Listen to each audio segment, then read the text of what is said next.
Welcome, everyone. I am Chris Gore, live from Las Vegas at the what's the studio's name again, Alex? Las Vegas Podcasters Studio. Las Vegas Podcasters Studio.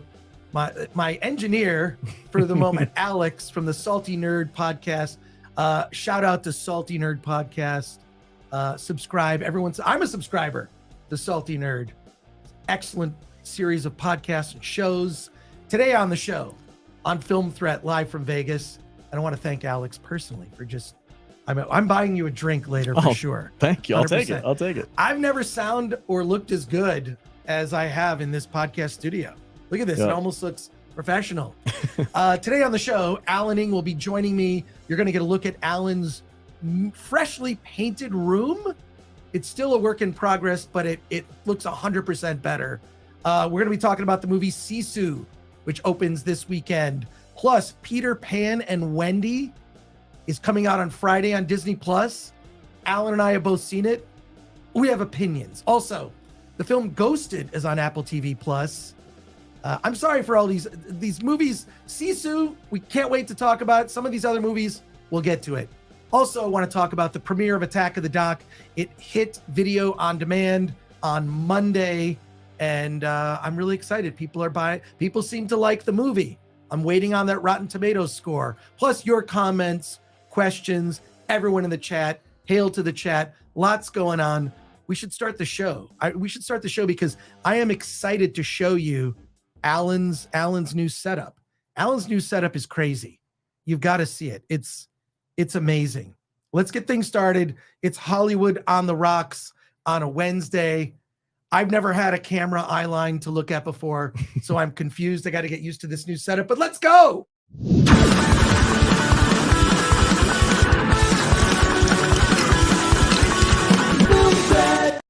Who understands and has an appreciation for fans.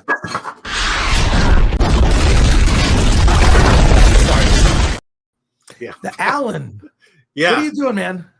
Hey, good. I'm in a brand new studio too. Let's look at this. Let's look at your full screen, Alan. Wow. Yeah, we got when I get that fixed, that'll be working. It's white. That's much like our audience, it's white. Well, it's very rare that you see something switch back to white, right? Like it's rare that you see it switch. It usually is the other direction. Yes. But I'm liking the new setup. You've got lights, you've got other stuff you're going to put in. I'm digging it. It looks good so far. I mean, it was white before, then I transitioned it to pink, and now I detransitioned it back to white. So there you go. It's not white. It's one of those colors that you know when you go to the paint store and they have to come up with 100 names for the color white, right? I think it's a Millen Delvaney. That's the shade of white that you painted it. Yeah. I'm loving it. Let's see who's in the chat today. Ms. P. Coffee, who's also our intrepid mod in the chat, has become a YouTube member. Love it. Yeah. Oh, by the way, we are on Rumble. We are live on Rumble. Oh, we're live on Rumble. Hey, shout out to everyone watching us live on Rumble. We're going to be doing a lot more on Rumble, and we appreciate you. Lord Thoth says, like, share, and subscribe. Hit the bell for notifications. Join us as a member. Appreciate that. He goes on to say, hail Film Threat. Davina Duckworth, Sisu looks great. We're going to talk about it. Alan and I have both seen it. John Flair, is it John Flera? I can't. My eyes. Folks, I was out last night. Might have done some indulging in some drinking. We'll see. Says, hello from a new subscriber. Started last week as someone who is a daily MMT viewer that loves Gore busting Weber's balls. Well, you're here at the right time because I have a few things to show you. Alan Horkin is here, says Sisu looks very good. There is a risk it could get too silly, but I'm probably going to enjoy it in any case. John Manilang says, congrats Chris and crew for the doc. I loved hearing from old colleagues, including my former boss, Mr. Juster. Truly early G4 and AOTS was a special time. We'll talk about that too. Thank you, John. Solomon Thornton, Chris, Alan, and Film Threat crew, congrats on the doc. Mark my words, it will win Best Documentary. Okay. Well, I'm gonna. Let's go with it. I'll give an award to myself if I have to. Aaron Taylor says Eric Weber already spoiled the review, saying Chris Gore was hooting and hollering during Sisu. We'll see. The legendary Chris Gore says superhero movies are the best movies. John Flera goes on, the banter between Weber and Gore cracks me up. The Siskel and Ebert of our times. I prefer Ng. I'm team Ng. Hey, Salty Nerd Podcast YouTube, Lord Thoth, it's right there at Salty Nerd Podcast. Give them a sub right now. Also, Matt Vader. Hey, Matt Vader 74. Thanks everyone for the Salty Nerd support. It's awesome. Amazing to have Chris in our studio here. I just talked to Vader in the other room. Vader is in the other room as we speak. Imperfect says 100% less Pepto-Bismol. Yes. And Colt Seaman for $4.99, who's a member. Thank you for the $4.99. First off, I want to say Attack of the Dock was a fantastic watch. Truly brought back childhood memories. And happy birthday to Solomon Thornton. Hey, happy birthday, Solomon Thornton. Appreciate you watching and sticking with us on the show. Wasn't it weird to have everyone just say how much of their childhood memories you brought back and didn't ruin? I didn't ruin them. I don't think. I didn't rape anybody's childhood. I leave that to Hollywood. All right. Channel Starface just became a YouTube member. Thank you so much for that. Greasy Guido is in for $5.55. Purchased Attack of the Dock on Prime and loved it. Hit all the right notes. Can't wait for the unedited DVD. Curious how it was categorized as sports on Prime. Wait, it's on sports?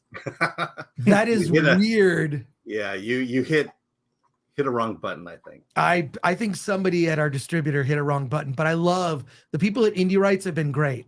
They got us on YouTube. We're on YouTube Movies. You can actually just on YouTube, it'll come up in your recommends. So I love that. Thank you, Greasy Guido. No Money G for 10. It was nice to meet you, Chris, on a drive-by pee run last night to get back to watch the doc after Free Enterprise. Room looks good, Alan. Oh my God. Yes, I had to relieve myself. I may have done it in public. I tried to be discreet. So there you go. Was that Friday night? Or? No, last night. Literally last night. WYFT, what's your first thought for 550? 550. 50. Hey guys, watch the new Batman trailer. Not bad, but why is the Flash in it? Haha. And also a shout out to Mr. and Mrs. Nerdrotic. I wouldn't be here without them. Gary and Mel, just amazing hosts. There are no words for how kind they've been. I wouldn't be here without them. And so thank you. They're hosting me here in Vegas. So, and I think I can announce it. I'm going to be on Friday Night Tights this Friday. FNT this Friday. And Alan, I have a question for you. Mm-hmm. Will you come on Friday Night Tights for a little bit on the show? I could. When is that? This Friday? Yeah, I know. I'll text you later, Okay. But Gary wants to talk to you because you will have seen Guardians of the Galaxy 3, Volume 3. You're seeing it on Thursday. We're going to talk about it on the. You're going to stay in Vegas then? I'm going to stay in Vegas. You'll have seen it. I will have not seen it. You're going to review it. It'll be a non-spoiler review. Yeah. We'll do a spoiler review next Friday. But Gary wants to know if you want to come on FNT to talk about Guardians. Although I'm pretty sure he'll rescind it when we talk about Peter Pan and Wendy. Okay, well, there you go. But thank you. What's your first thought? I appreciate that. No, you know what? I thought the CG was kind of weak, but I like seeing Michael Keaton. I'm sorry. You got me. But it's a Flash movie. I mean, it says something when you have to sell Batman to see a Flash movie. Exactly. Patrick Lemire, who's a member. Thank you, Patrick. I didn't watch G4 when it was on, and I got so many feels from Attack of the Dock. I fell in love with Olivia Munn all over again for the first time, if that makes sense. Appreciate it, Patrick. That's awesome. Lori Ormond, happy Wednesday. All the doc was amazeballs. So many member berries. The best part was Dante booing during the Last Jedi preview. Laughed my ass off. How'd you know that was Dante? That was Dante, yeah. We all just stood in the back because I didn't was sit standing down. next There to were him no when you did seats. it. There were no seats. Actually, you know what? Let's do this. I'm gonna share screen here, and I want to show you for those of you that did not get to go to the Attack of the Dock screening. Here it is. There's Alan during the Q&A. You'll see on stage at the Frida Cinema, and this VR, courtesy of Elastica VR. Check it out. This is what it was like to be at the premiere.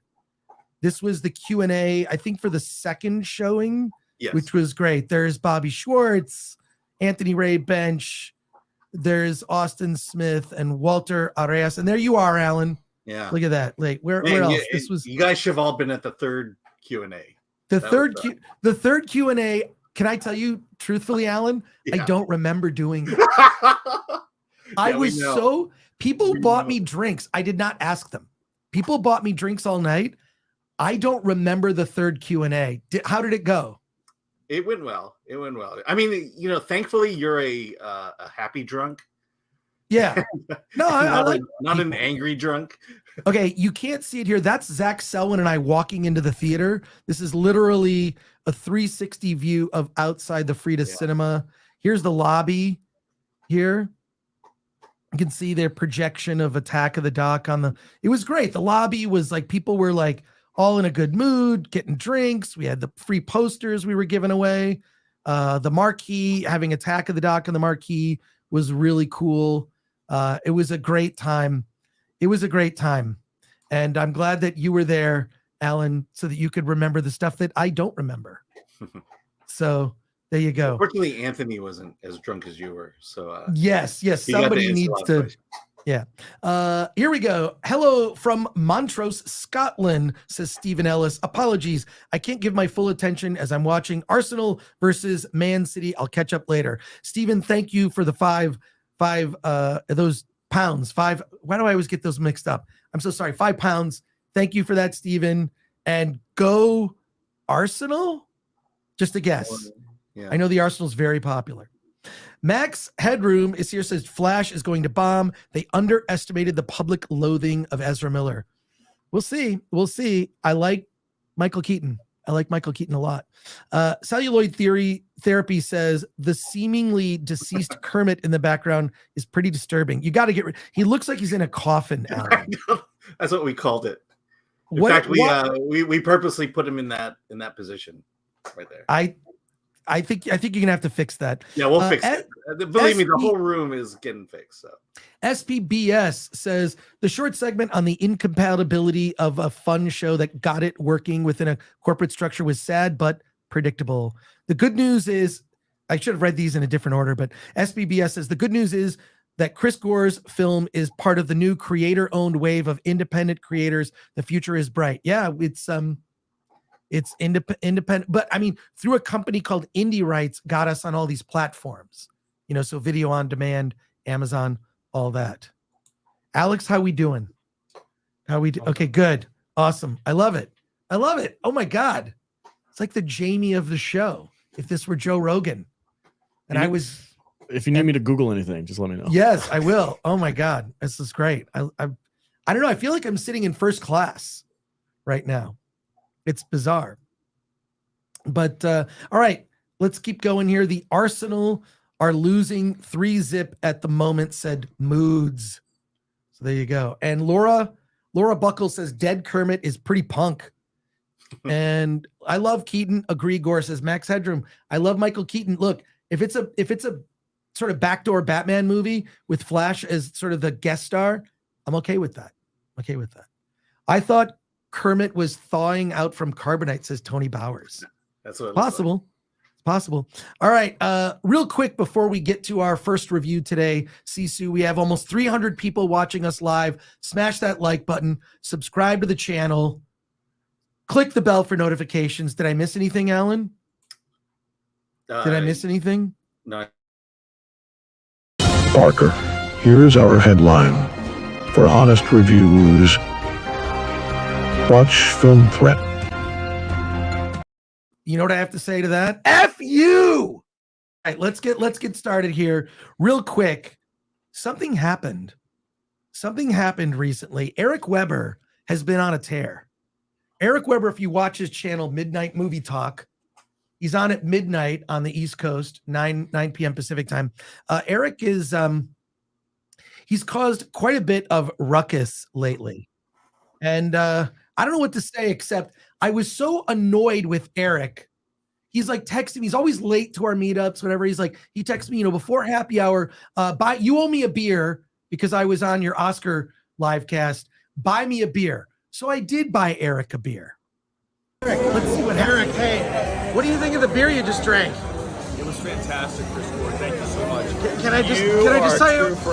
Can I tell you what you just drank? Bud Light. You suck! You got me! I knew it wasn't Miller Lite. That's it. Our friendship's over.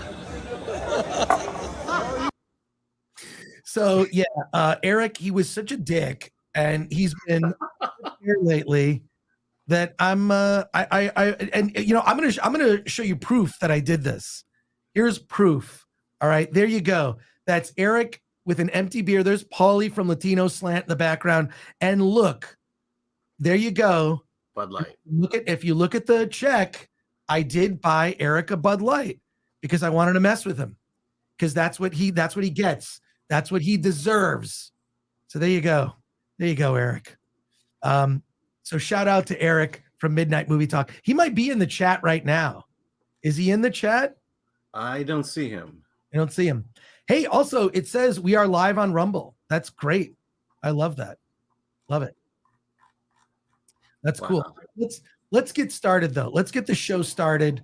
We've got a lot to discuss. Something I want to talk about real quick. Something I want to talk about quickly is the movie, and this kind of like Erick Weber.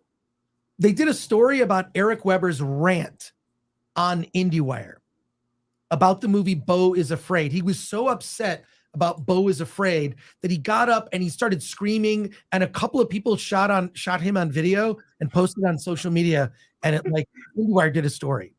So a buddy of mine, I don't know if he wants me to say his name. He is a director in Hollywood, commercial director. I'm not going to reveal who his name for, just because I want to make sure that you wouldn't get in trouble for this. So we all saw Beau is Afraid, and a lot of us disliked it. Did not love it. Thought it was self-indulgent garbage.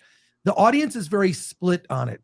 But my friend sent me this email after, and I want to read most of this to you.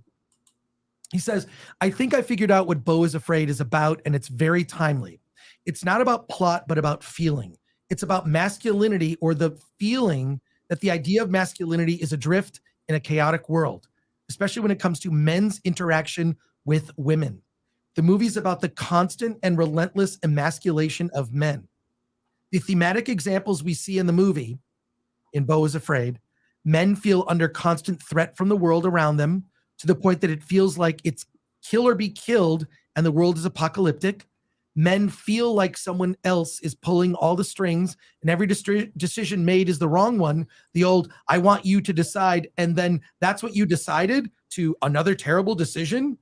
Men are the center of attention in a relationship until they have children. Many times women abandon the father and replace them with the son. The father feels like he has simply a penis, a tool for procreation, once revered and now discarded and abandoned. Most mothers will take all the credit and all the control. They built an empire on their own, and it was all in service for their child, a shrine, if you will. So men feel like losers. They become loners and increasingly isolated. No one is listening. The feelings men feel is in the end contradictory. We are expected to be masculine and also express and embrace feminine qualities, but only when it's expected of us. Who do we blame? In the end, all roads lead home, and the truth that home is an illusion too. Masculinity is on trial, and society is watching us. Beau is Adonis, whose balls have been physically and metaphorically not dropped. There's a virus in us, but our bodies are so confused that we are literally killing ourselves and each other to rid ourselves of it. That virus is apathy and lack of empathy for what we are going through, for what we are feeling. The Coen brothers asked this question in in many of their films, but more succinctly in The Big Lebowski.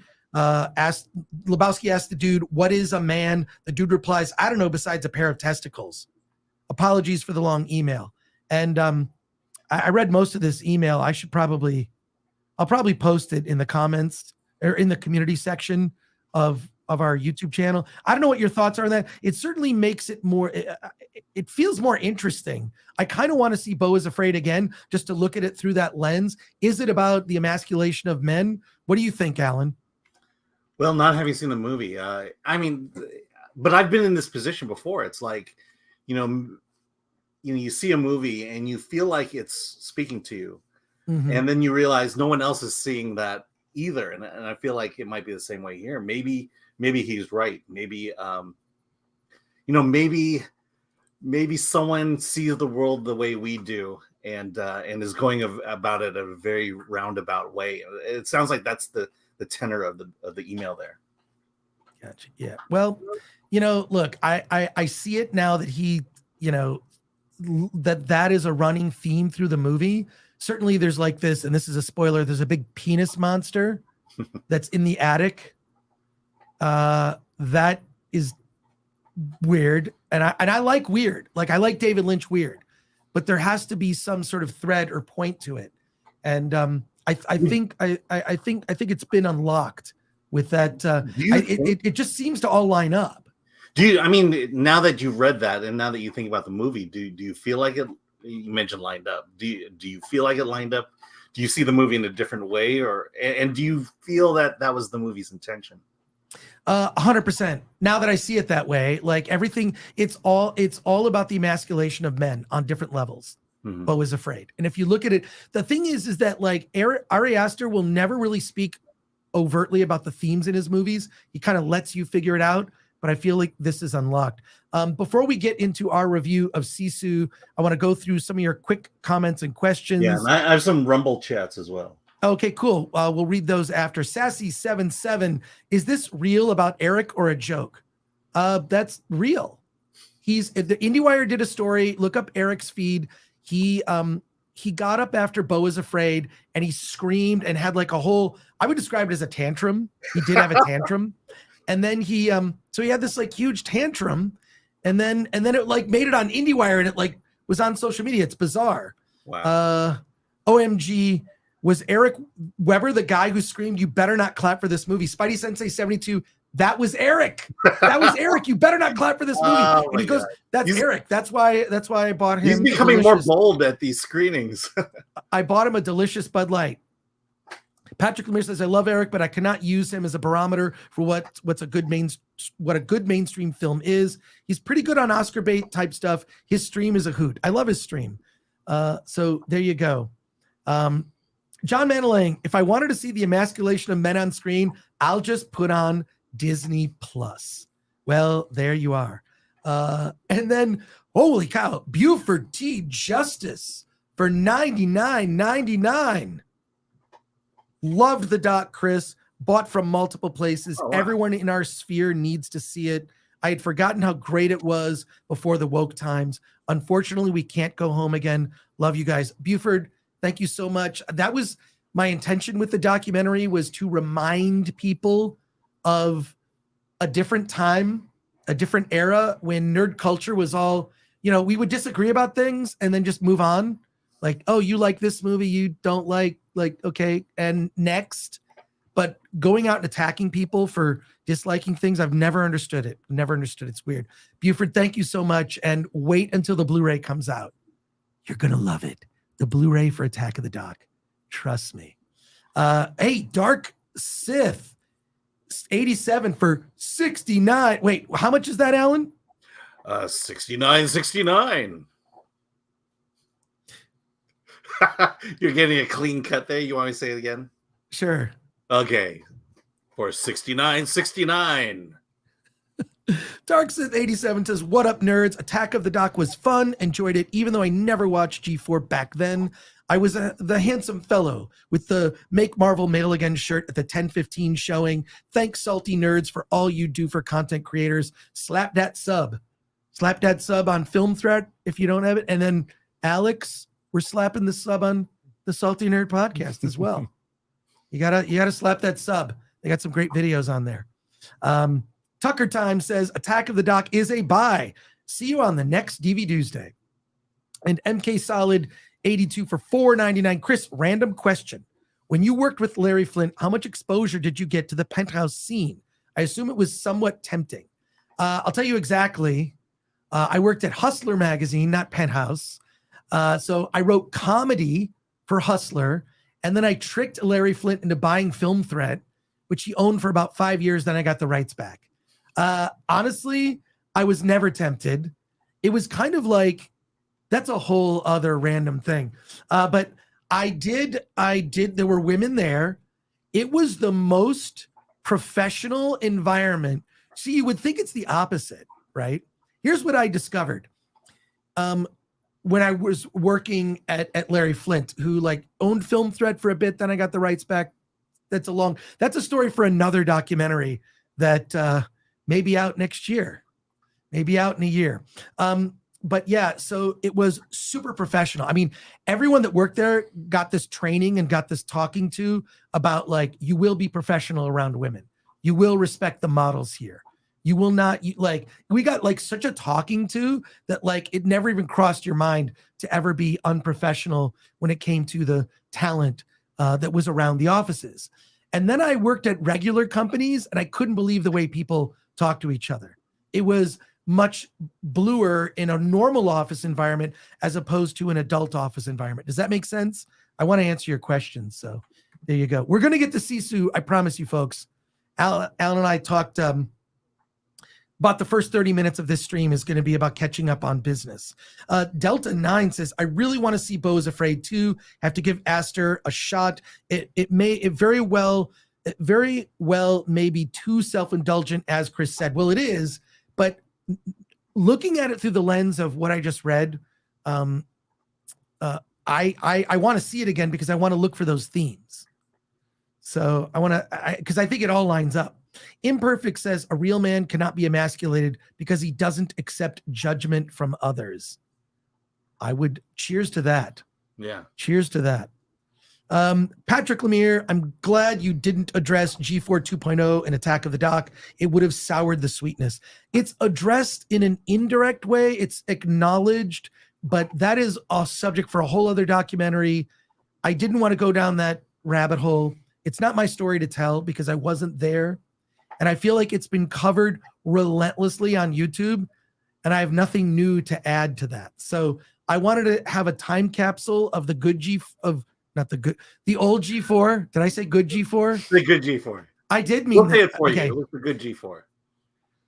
The G4 that people remember that they like, that why they're fans. That lasted more than a year. I will say this, in the defense of the new G4, they weren't given enough time. The old G4, it didn't get really good for about 5 years. It took 5 years. 5 years before it got really good. And the new G4 had less than a year. I don't think that's fair. Well, it had problems going in. And it didn't feel, to me, it didn't feel like that they were in a position to fix it. For example, the writers. There were people there from the old G4. And so look, I was trying to make a very specific type of movie, an archival doc set in a certain place and time. And there you are. So, all right. Some more comments. We're going to. Why don't I get to the Rumble chats real quick? Yeah. Do some Rumble chats. Yeah. So basically, Sberg987, he's been lighting up the Rumble chat. He says, let's see. I watched Attack of the Doc last night. It was great. The review of the rise of the show was great fun. P.S. Stay for the ending credits. He then proceeds to give us $5 in Rumble bucks. Or right. Great to see you on Rumble, and he has now become a monthly supporter. Wow. So now we got to have a Rumble strategy for our supporters. We will be, literally we've been on Rumble like a couple weeks. So thank you for becoming a member. We're going to be doing more stuff, and we appreciate it. I just merged our other channels on Rumble, our interviews channel and our trailers channel. I just did that, Alan. All right.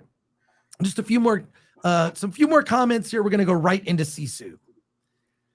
Life of Bree says, are y'all trying to get Gore to strip with all these super chats? Says hashtag Film Threat Vegas. Should I start using that hashtag? I will. Vegas. Maybe you A boy and his dog. Well, his mic is better. He doesn't sound like he is screaming. So probably, yeah. Patrick Lemire says, the person you have to look out for is the guy who proclaims he's a male feminist. So many of those guys have abused my female friends. And Sifax is here. Hey, Sifax. I'm going to see you later today.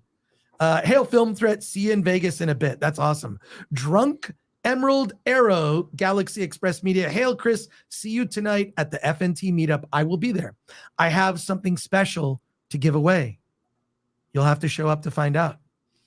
And Patrick Lemire with our last comment here. It's like Kubrick. He never went down the "this is what I meant to say" road. He comes back. What does it mean to you? I'm not going to take your interpretation from you. I love that. But yeah, no, I think my friend is onto something. I do think it's about emasculation. That's what Beau is Afraid is about. There you are. All right, Alan, switching gears. We're switching gears here. Let's see. 69.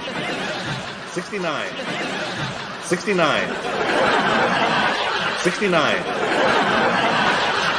96. Let's go.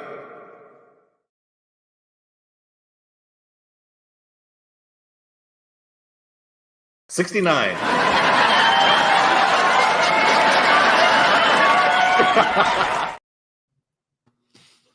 All right, Alan. The film Sisu is in theaters this weekend. I have seen the film, and I'm just going to straight up tell you I loved it. It is an exploitation movie. It's from a Finnish director. Let me get his name here. His name is Jalmari Hilander, and the movie starts out with this like definition of what Sisu is. There's no translation of Sisu from Finnish into English. It's basically about courage, spirit, and bravado. And this isn't in there, but I would say masculinity, manliness, like a courage and a spirit to fight back no matter what and never give up. And that's what this film is. It's about a lowly farmer who's lost everything, and he finds a little patch of gold, loads it up on his horse. His horse and his dog are just going to take it to the bank, take it to the city, to the bank to get the cash. And they run into Nazis that are fleeing Finland after they've laid waste to the land. And it's a straight up battle. If you've not seen the trailer for Sisu and that doesn't convince you to go out and see this balls out action movie, I don't know what to tell you. I loved it. It's got shades of Mad Max, a little bit of Fury Road in there. It's got a little John Wick. It's been advertised as from the producers of John Wick. So it's got that aspect because, you know, the action, every action scene just one ups the other, where this guy is taking on tanks and planes. It's insane. It's also a tight running time at 93 minutes. I was riveted. Also, the sound design is something I thought was fantastic. And the fact that it's like one man versus an army of Nazis. I mean, it's not a huge army, but what would you call it? A platoon? Whatever. Yeah. A group. It's one man against all these Nazis. Amazing. And it's also the other thing I really loved about it was the casting. Everybody looks grizzled, looks like like they've been through something. They've been through war, right? And it just, you know, every casting, even down to, you find that there's this group of women they're taking basically as they're basically property. Okay, the women in this movie are property, so they're taking them along with them and the weapons that they've got and whatnot. When they discover that this farmer has gold, of course, it becomes a battle. The blood, guts, and gore is off the charts. It's over the top fun.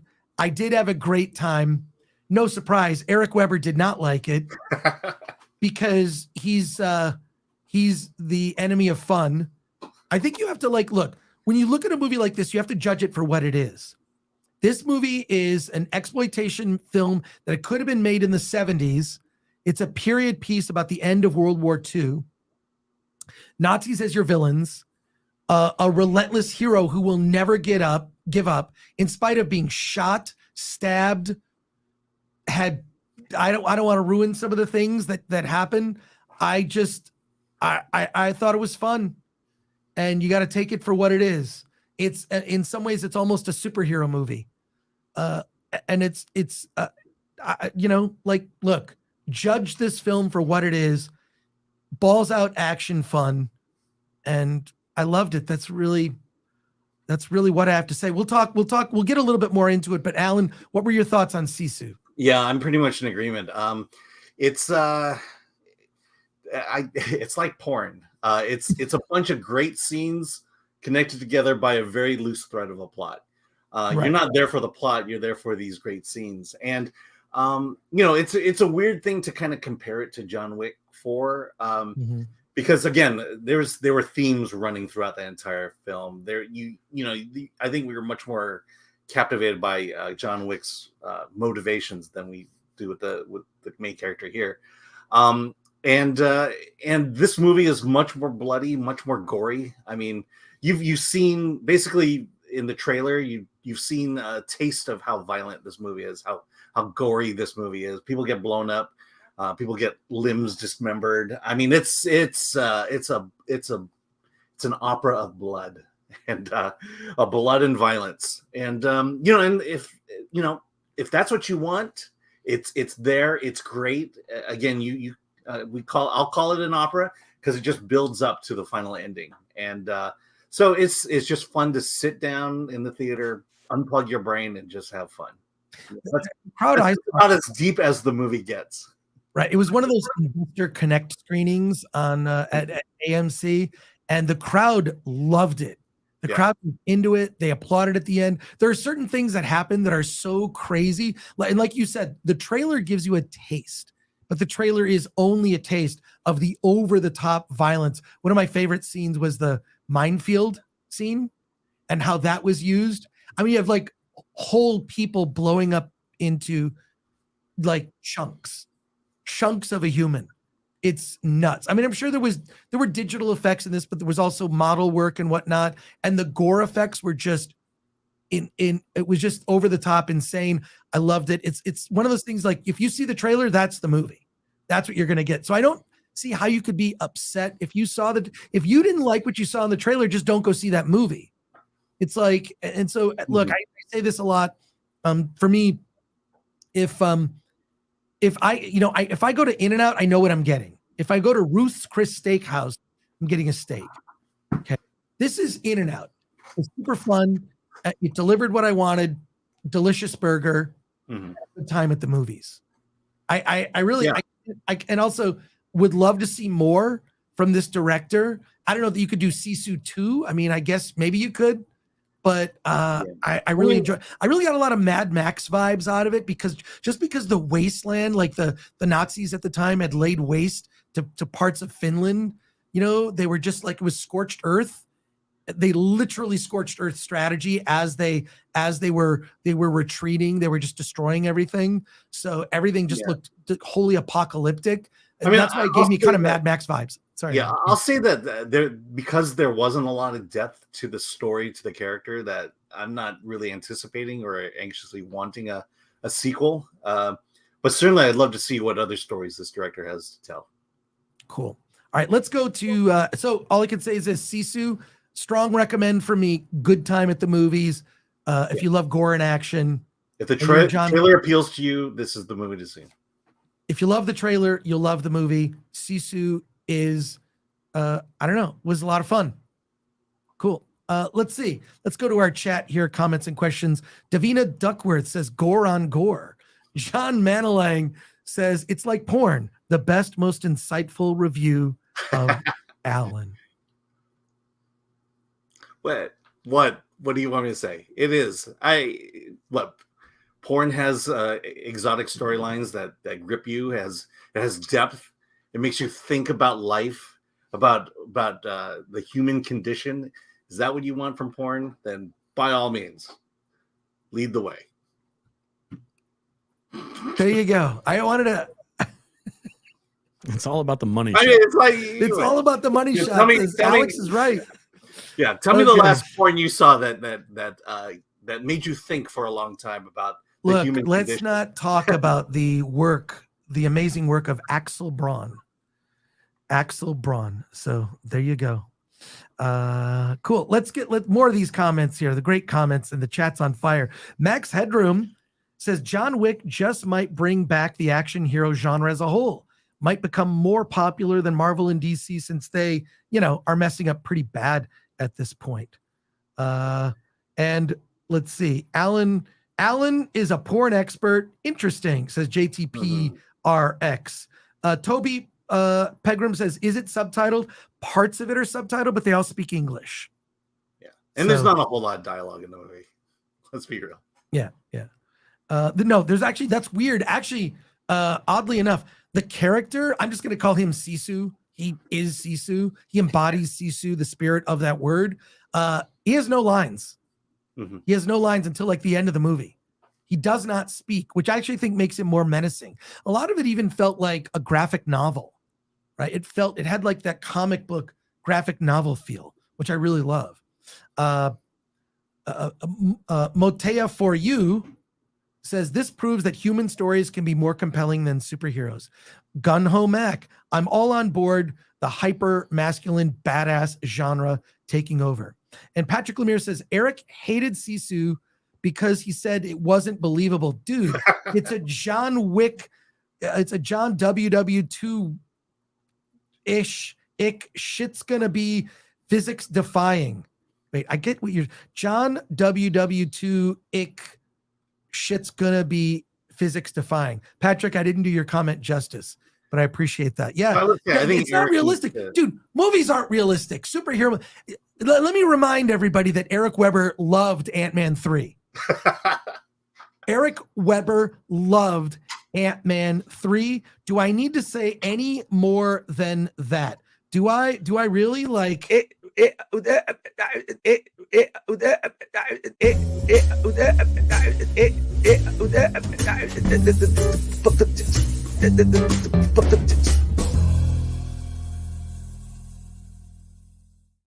There you are. There you are. I will say, I think Eric needs to take a break. He needs to take a couple weeks off.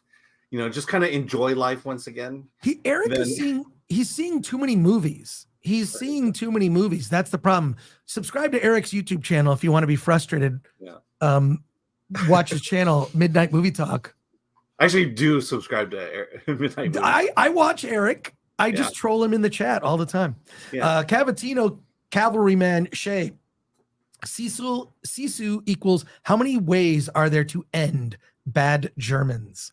It's fun. CD Stein 69 says Sisu 2 goes to Argentina to track down the Nazis that escaped the trials at the end of the war. There, just wrote the synopsis for the sequel. There's not a lot of story in this. It's simple. Once he meets the Germans, it's on. Yeah. Aaron Taylor He needs to go to the bank.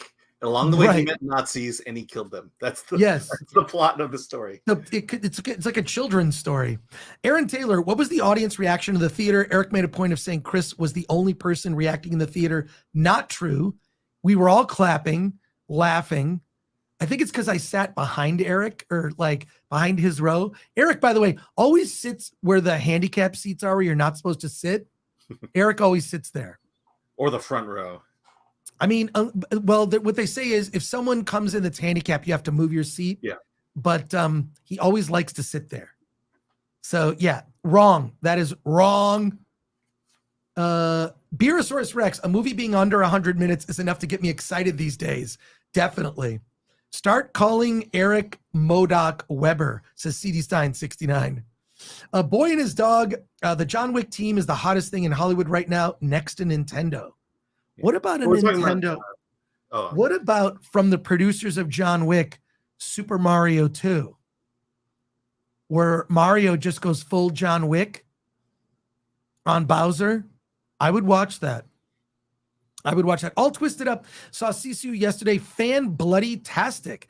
Who doesn't love the Sisu? Like, if you don't like the Sisu movie, you don't like that kind of movie. Like, it's like if you go see a vampire movie knowing you don't like vampire movies and don't like the vampire movie you just saw, you're an idiot. Because it's like saying I don't like fish, but you ordered fish. You're complaining about the fish because does that make sense? I'm just trying to point out the obvious. So there you go. And Latino Slant says Gore is very handsome. And Erick squirms a lot. says Paulie from Latino Slant. Paulie always busting my balls. There you go. Patrick Lemire, Eric Weber starring in The Mountain Dew of Madness. Look, Eric Weber is my friend, and I only bust his balls and buy him Bud Lights because I want to mess with him. So there you go. He was very specific. Like, I want a Miller Lite. Get me a Miller Lite. I'm like, oh, I'm definitely getting you a Miller Lite. If I'm paying and it's happy hour, you're getting a Miller Lite, sir. Demonic Waffles says, last great sniper movie I saw was The Enemy at the Gates. Yep. Fear the Turtle 21. Sisu looks like John Wick mixed with Rambo against Nazis.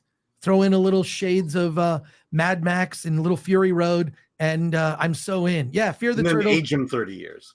Yeah, it's you're gonna have a great time. Yeah. Alan Horkin, relentlessness and stoicism seems like an adequate rough translation of Sisu. Interesting, Alan Horkin. Thank you for that. Zavin says, sounds like Old Man in the Sea with Nazis. It's kind of what it is. It's kind of what it is. But there you go. All right, it's time for us to pivot. Oh, interesting news, Alan. Interesting news. Yes. Did you realize I got a press release today? IMAX tickets are on sale right now for The Little Mermaid. They are, seriously, you can get, Alan, I'm just letting you know, okay. IMAX Dolby Digital scenes are on sale for the new Little Mermaid coming from Disney. Flounder, Sebastian, come, hurry. Disney has sent us a movie to watch. That's awesome. I just love movie time.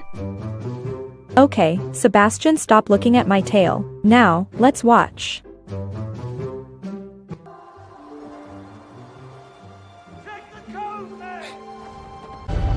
You broke the rules.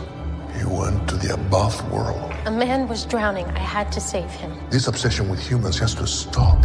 I just want to know more about them. Something about you seems different. I can't quite figure it out. She got legs, you idiot. What? What the hell is this? What the fuck? So I have a half-sister. Which means dad cheated on mom. I am sorry, my princess, but Papa has needs. Daddy'll love that.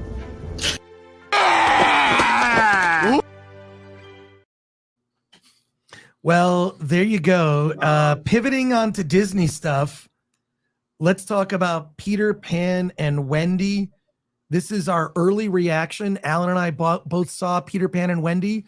It starts, I believe, April 28th on Disney Plus. If you're a Disney Plus subscriber, you will be able to see Peter Pan and Wendy. Alan and I have both seen it. Here's my reaction. I did not like it. If you've seen the trailer, that is the movie. I would say that probably the most egregious and obnoxious and cringe stuff is in that trailer. I didn't like, it's one of those, it's the other thing is I'll just acknowledge this isn't for me. It's for little children. It's also does one of those grading things where there's not a second of this movie that doesn't have music in it. It's wall-to-wall music, and it just gets grating because what annoys me about the music and the way it's used in this is that it's trying to tell you how to feel about something. And after a while, you're like, can we just have one scene where it's just a moment of quiet? The other thing that I thought, there is absolutely no chemistry whatsoever between the actor that plays Peter Pan and Wendy. They have no chemistry at all. Zero. In fact, this little boy, it's a little boy who plays Peter Pan, obviously. And Wendy's like much larger than him. Like she grabs him at one point, kind of holds him, and you're like, he's like a little kid. Yeah, she's like a teenager in this one. She's like a teenager, more teen or preteen at least. and he's like a little boy, literally a little boy. We can go on with nitpicks. We're not going to do that. This is our early reaction. Of late, I've not been a fan of Disney. So I think that Disney is, I think Disney is no longer a trusted brand. When it comes to parents, you can't just throw your kid in front of the TV and it's like, they're watching a Disney show. Who cares? I'm sure they'll love it, whatever it is. But Alan, no surprise. I did not like Peter Pan and Wendy. If you have a Disney Plus subscription, maybe you have kids, whatever. Alan, you're the big Disney fan. Yes. I'm curious what you think of Peter Pan and Wendy, your early reaction. Michael! Wait, go ahead. Yeah. Michael! No, Alan, honestly, what did you think of Peter Pan? Honestly.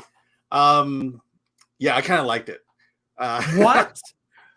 Look, okay, let's clear things. Alan's having some technical issues right now. I'm really sorry, folks. We can't get him on. I'll try to get Alan back. Sorry about that, Alan. No, yeah. I really did. I'll be honest. I was never really a fan of Peter Pan. I mean, I have appreciation for it. My daughter, when she was in elementary school, she was part of the musicals every single year, and they ended it with Peter Pan, and I just loathed it. She was great. Her friends were horrible. And yes, I'm back on the Disney payroll. Look, it's not meant for us. It's meant for young girls. I've made this complaint a lot. It's, but I feel like what was given there, I think it will appeal to young girls. I think this is, in terms of being safe, I think I would feel safe for my kid to watch this one. There are a lot of good things about it. There's a lot of bad things about it. I'll start with the big one. Black Tinkerbell doesn't work. Could you repeat that? Yeah, the young lady who played Tinkerbell, who is of yeah. I mean, part of it wasn't her. It was the way they portrayed Tinkerbell. Tinkerbell is this iconic character, and they had her in either two shots, one of a close-up of her face where she reacts, or from a wide shot where she's just this sparkling light. And in the Disney animated, it was just a small character. I mean, Walt Disney did that part right. And there was a lot more intrigue. There's that part where Tinkerbell becomes jealous of Peter and Wendy. And, that's an intriguing storyline, and it's different. But this is kind of like the Beau is Afraid. There were things I saw in it that I appreciated. And for one thing, one of the opening scenes was basically Wendy is being sent off to boarding school. For high school, and and she wants her to take care of her brothers, and she goes, well, I'm not the mother, you need to do that. And the mother responds, look, I'm the mother. Yes, I'm the mother. Your father's the father, but you are the sister, and you need to be the sister. And this is kind of the theme of what Peter Pan and Wendy is. In fact, this movie should actually be called Wendy and Peter Pan, because it focuses mostly on Wendy. But it's the idea of this young teenager who has to basically grow up and watch her brothers. And that's, I think, to be honest, I think that was the theme originally of Peter Pan, was the idea that Wendy was kind of the mother to all the lost boys, and it really leans into that. And it does it in a way that's not overly woke, other than the fact that she's the only, other than Tiger Lily, she's the only woman on the island. Well, no, there are other women, now that I realize it, but but that's kind of her role, is being the leader of basically everyone, even the pirates, and they kind of lean into that. And I kind of feel like, well, maybe that is kind of the message I want my daughter to have, to not always have to be so passive, but to take on that role of the big sister, the woman. The stuff, other than that they mishandled Tinkerbell and didn't make her the iconic Tinkerbell, I'm okay with what happened there. The idea that there are girls in the Lost Boys, honestly, it's they didn't do much other than that.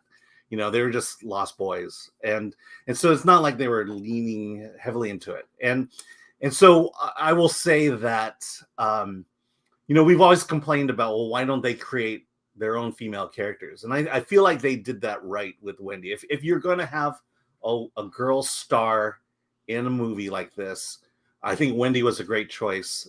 And I think it worked. The last thing I'll say about it is the island, Never Land, the crocodile, the special effects, amazing. I love the special effects in this movie, and the way what they did with the crocodile, I'm blown away, and I think it's better than the original.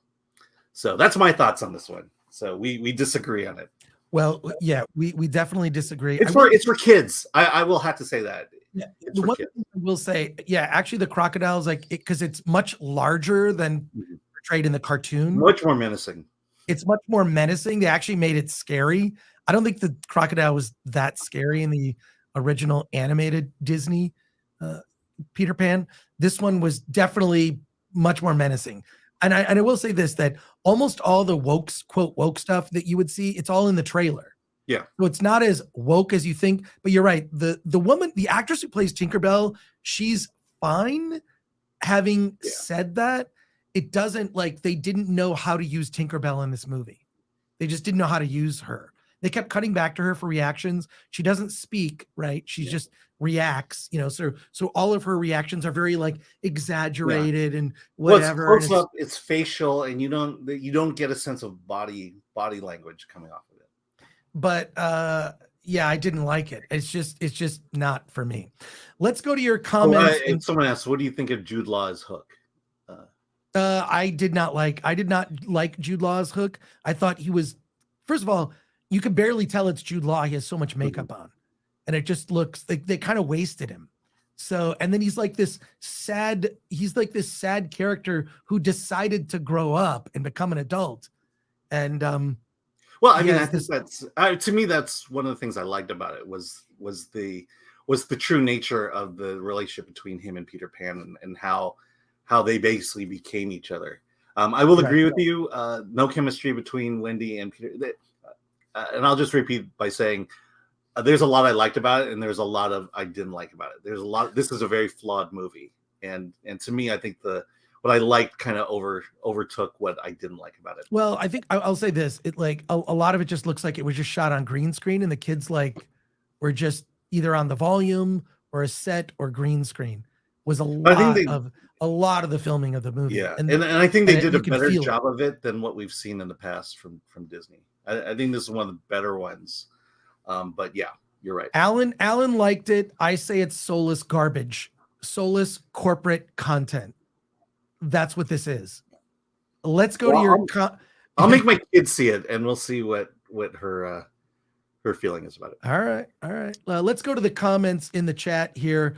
Matthew Hammond for $4.99. These Sisu people, if doing a video game series, should do a Metal Gear Solid or Postal movie. I would love that. Dennis Wright says, you mean Wendy and Peter Pan? I think Alan made that exact comment. And that's what the movie should have been. Adam Iglesias says, they're surprisingly the same age. It's pathetic. Laura Buckles, we went from Nazis blowing people to chunks to Peter Pan.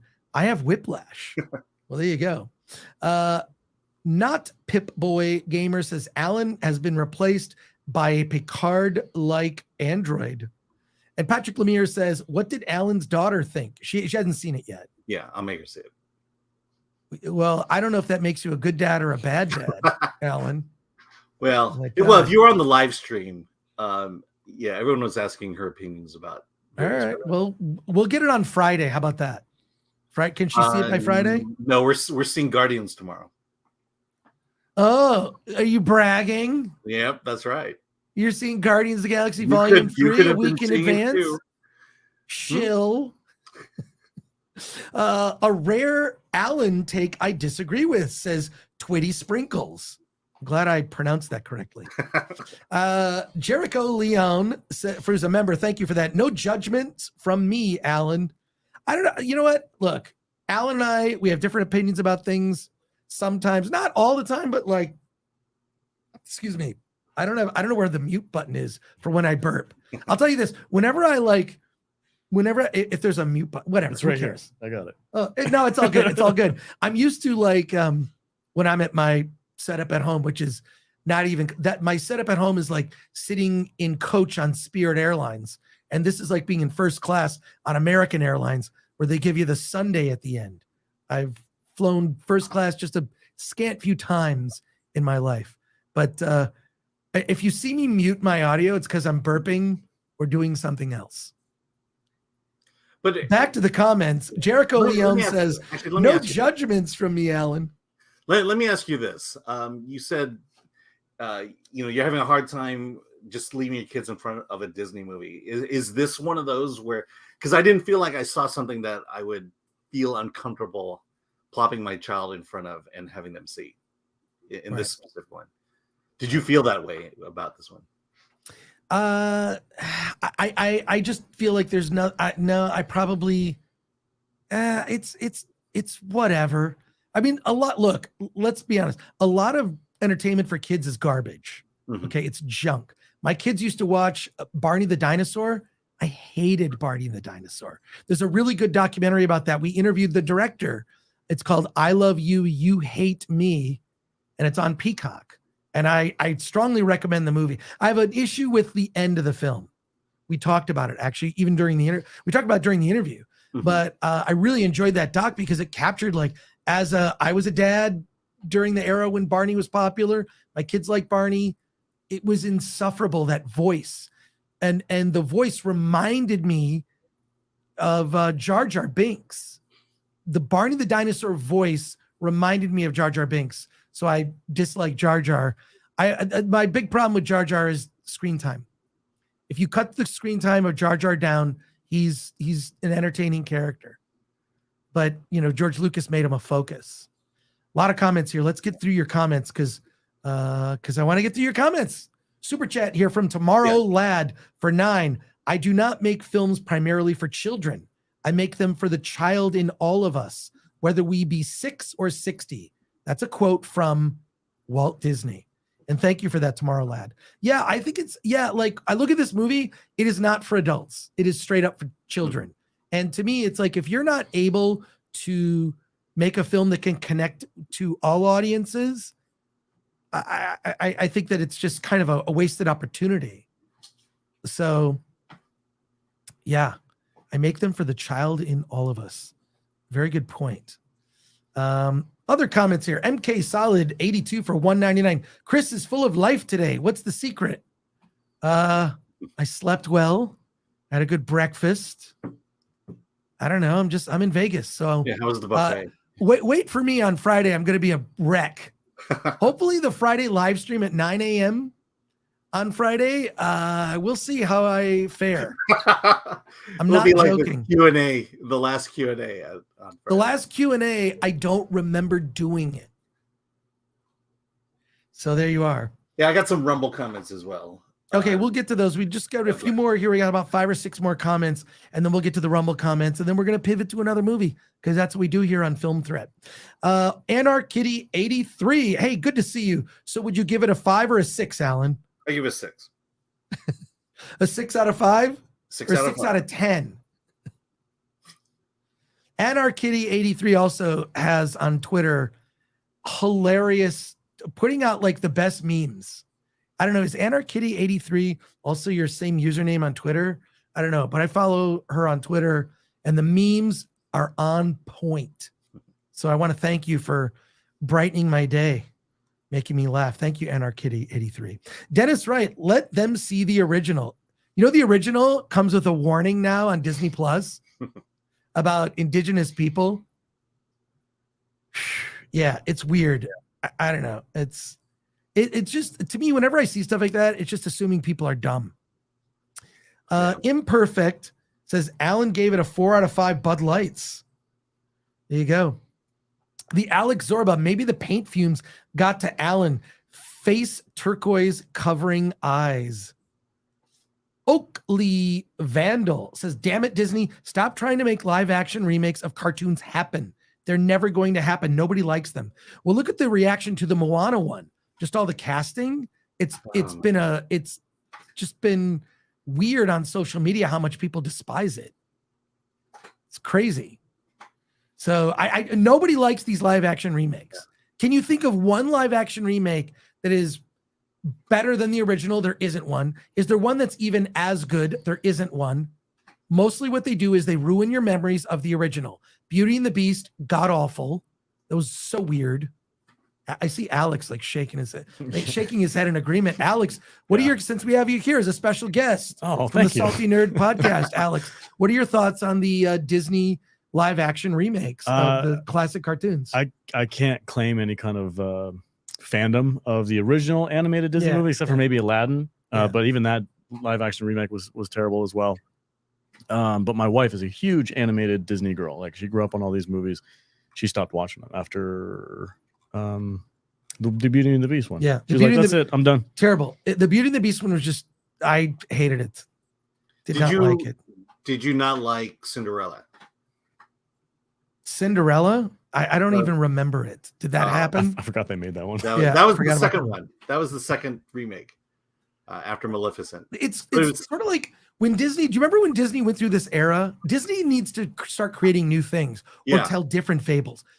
Do you remember when Disney went through this era? And I remember because my kids were the right age. They had those like clamshell VHS boxes, and they were just doing sequels to everything. They made Bambi 2, which I can't believe that exists. They just said, just throw Little Mermaid 2, just throw a number on it and just make them. Why? Because they're going to sell. People are going to buy them. And they were direct. These movies didn't open in theaters. They just went direct to like video. And like, I couldn't not buy them for my kids because it's like Lion King 2. And you kind of have to get them. Alan, did you go through that era? I did not have children at that time. So I thankfully avoided all of that. This was the 90s. Yeah. Early 2000s, a different time. I'm pretty sure. I mean, like when my kid was of age, we went through all the Tinkerbell fairies, the fairy series, the Disney fairies. She loved those. Absolutely. I'm going to make John Mannering really uncomfortable right now because I'm not used to Gore staring so focused on the camera. I feel like he's judging us. I'm judging you. I'm judging you where you sit, John. Mr. Mannering, where you're sitting right now, I am sitting in judgment of you. I appreciate your presence, actually. I don't know. If we were hanging out, I would look you in the eye. We'd probably be drinking or eating something, but we'd be hanging out. John, thank you. You always have good comments. I appreciate it. Matthew Hammond for $4.99. I watched an interesting 2018 horror comedy on Hulu with Nick Cage called Mom and Dad? With Nick Cage, Mom and Dad. If Chris has not seen it, I would recommend seeing it with his daughter. It's called Mom and Dad. 2018 horror comedy is it called Mom and Dad? Yeah, I'll look it up. Look it up. Thank you, Matthew. Appreciate that. Rogue Thinker, where are the movies for young boys? We should get both. First of all, I agree with that. Like, it does concern me if you're a father to a young son, what do you show your son as your son is growing up? What do you show your son as entertainment other than like older movies? They aren't making anything new. It is, and I will say this, I've said it before, Disney has a way of feminizing every brand it brings under its umbrella. Marvel is now currently a feminized brand. Star Wars is now a feminized brand. It just happens. What's that movie from Hulu? What's that movie, Alan? It's Mom and Dad. It's just called Mom and Dad. All right. Thank you for the recommendation, Matthew. I appreciate that. Real fast. Oh, well, there you go. Yeah, there it is. Mom and Dad. Mom and Dad. Huh. Oh, I like that poster. It looks good. Yeah. Like it. Yeah, I would say the last movie made for boys from Disney, probably Big Hero 6. Because I don't think Wreck-It Ralph is exactly for boys. Well, there you are. All right. We're going to pivot for a moment. We are going to pivot. Wait, I'm trying to find the video. We're going to F you. Was not no, that's not what I was looking for.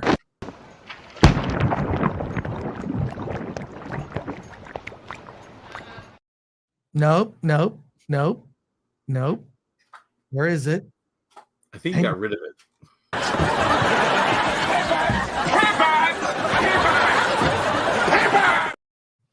I want to read another letter here that I got. I've been getting letters lately. And I want to read, I got a letter about a couple letters about Attack of the Doc. I'm very excited that people have now seen the movie and they seem to like it.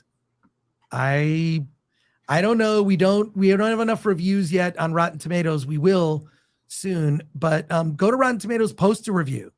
But Joel used to work on the show. Joel used to work on Attack of the Show. He edited the DV Tuesday, like the videos for DV Tuesday. And he said, Chris, I loved the doc. It's really entertaining, but it also nails why the show was the cult hit that it was. I didn't know that you were the reason they started doing Comic-Con. That's cool. I like the structure and how you paint the legacy of the show. Having Zach do songs for it really ties everything together in a very G4 way. I'm going to be really happy to have this doc on disc as a memento of my time on G4 and Attack of the Show. You and your team really did us proud. Thanks for all the hard work. That's someone who used to work on the show. So I'm going to write back. I'm going to say that means a lot because it does. There you go. Love it. That's awesome. And another email from I'm going to find it. I will find it. I'll find it here. You think I'd be more prepared for this? Here we go. All right. Alan, check those Rumble chats. You said you had some Rumble chat. Yeah. Let's see. Lord Shack says Alan liked it. He bought a Tesla with the money. And then he says, oh my God, I was being sarcastic. He actually liked it. And then he says, Black Tinkerbell doesn't work. She gets child support for each lost boy. Oh, wow. Wow. You're going to get canceled there, Lord Shack. That is, I did not expect that. That's crazy. That is crazy. Let's see. Right. Esberg 987. I took the kids to see Hook years ago. It was the worst movie-going experience of my life. And I have to say, Peter Pan always seems to be a problematic story. I've never really enjoyed a Peter Pan story. Yeah, it's weird. I mean, I don't know. I mean, it's to me, my memory of it is two things. One, that do you remember when they did that theater production that was on television? Yeah. There was that. And the other thing is obviously the Disney cartoon. Mm-hmm. And that's it. That's sort of my memory of Peter Pan. But yeah. I mean, NBC did a live musical with Christopher Walken as Captain Hook. That was recent. Horrible. That was recent. And it was That's horrible. Crazy. It was, I just, because my daughter was doing musicals every year, and I remember praying real hard that they would never do Peter Pan, and the last one they did was Peter Pan, and sadly that was the only production my mother got to see her granddaughter in, and it's tragic all around. Yeah. Here's the letter I found. It's from James Ricciuti, and I hope I pronounced that correctly. James, we've corresponded by email. He just said, hey, Chris, I just watched Attack of the Doc with my 16-year-old son. I have not laughed so hard or enjoyed anything in a long time. Your film inspired me and it lifted my spirits. I have been feeling the late winter blues because in New England, we get no spring. This really brought me back and made me remember every night I would come home from working a shift and enjoy Attack of the Show. Well done. And the ending got me choked up. I hated the Esquire network. Also, great Second Life animation. It was fitting for the G4 time period and perfect for the movie's subject matter. That's great. And then he goes on to tell, I don't know, this is more personal information, so I don't want to give it, but James is a cop. So thank you for your service. It's tough out there for law enforcement. Really tough out there. So I want to say thank you. I don't want to tell this story. It's a bit too personal, but he tells a story of running into Anna David somewhere in Boston. That's pretty cool. So I know Anna David. I knew her before she was on Attack of the Show. We knew each other because we did a thing for a company called iFilm, and she and I did videos for them. And then we ended up on Attack of the Show together. I love Anna. She was at the premiere. She was at the premiere. Yeah, there are photos. We're going to be posting more. If you like Attack of the Doc, keep watching our social media on Instagram and Twitter, because I've been posting like photos from the premiere. We have 4 alternate posters we're going to roll out. We have a music video that Zach Selwyn, I can't wait for y'all to see it. It's going to be a lot of fun. We'll probably release that right before the Blu-ray comes out. But man, you haven't seen anything. You've just seen the movie. Commentary is coming. A lot of stuff. It's going to be a little crazy. But he goes on to say one more thing. I saw you on YouTube bring up G.G. Allen. I saw him play in Connecticut in the late 1980s. I don't want to say that on the stream. Thanks for taking us down that road. And then he goes on, he says, I can never unsee that. I was thinking that the You Can't Do That No More great song might be my favorite soundtrack since Team America World Police. Well, I want to let everybody know that on the same day that Attack of the Doc is available on, video on demand on Amazon and YouTube and Vimeo, you can get the soundtrack on Spotify. If you're a subscriber to Spotify, go there, look up Attack of the Doc. The original score by Austin Smith is there. And the songs by Zach Selwyn, including 2 songs that didn't make the final cut. So I'm really happy about that. Let's go to your more of your comments and questions here. And we're going to wrap early today. I just want to warn everybody. Oh, wow. We're over almost 600 people, 562. I round up. Thank you. Thank you for that. Slap that like button, subscribe to the channel if you're not subscribed. We're trying to get to, we just crossed how many subscribers, Alan? 70, I think. 69. No, it was how many, Alan? 69. 69,000 subscribers. We crossed 69. Our next goal is 169,000 subscribers. That's our next goal. Yeah, we're gonna say nothing when we hit 100,000. We're not going to celebrate 100,000. Yeah, no, we want to get to 169,000.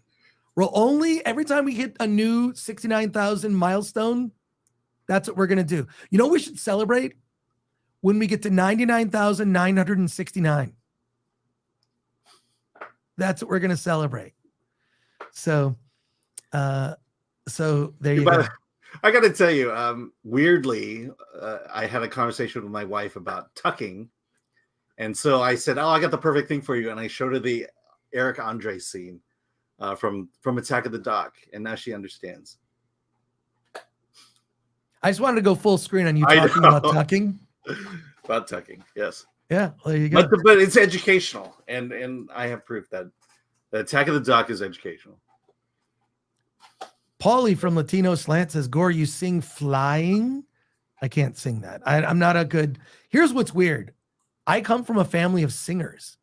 My father was in a barbershop quartet, won many competitions. He was in his realm of people don't know barbershop music. My dad was like, I saw my dad like basically be a rock star. I mean, he sang in front of like 10,000 people at an arena.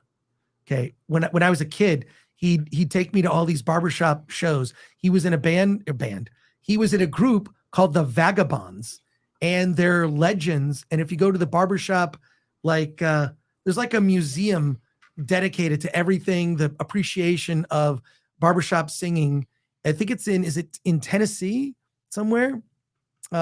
Anyways, he's like on a mural with Vagabonds. If you look up, you can find like old clips. My dad was on the Phil Donahue show when I was a kid. And he was a professional singer. My sister is a singer. She sings in her church.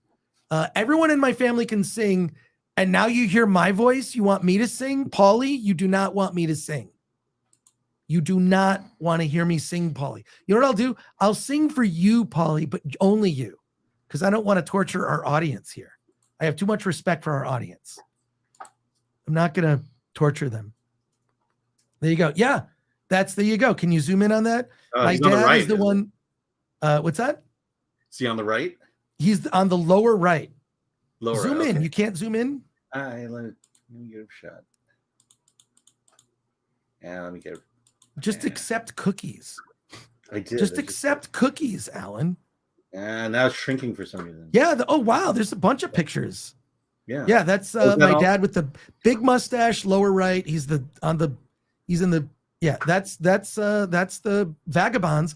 I remember all these pictures, man. It was the only time I was like, oh my God, my dad is famous. He was literally like Elvis. Like you go in, it's like, you're Denny Gore. It's crazy. Like, yeah. So I got to see that. And my dad was so gracious and just like, so happy that he had fans. They would sell they go to like these barbershop singing things. He was always on tour and he'd set up like a little table so they would sing. He'd set up a table and he had like records, cassettes, and 8-track tapes, and they would sell them and he would sign them. It was weird. You know, it was fun as a kid. So, and I can't sing. I got none of that talent. I got none of that talent at all. So there you go. Drunk Chris singing would be fun, says JTPRX. Not gonna happen. I'm sorry. Drunk Chris doing anything would be fun. Well, Alan, what was that? Okay. You gotta wait, we'll get back to this. Gunho Mac. I'll get back to your comment. Get back to Gunho Mac says Chris is definitely singing tonight. All right, Alan, what happened? Because I literally do not remember the third. This was probably like 11:45 at night.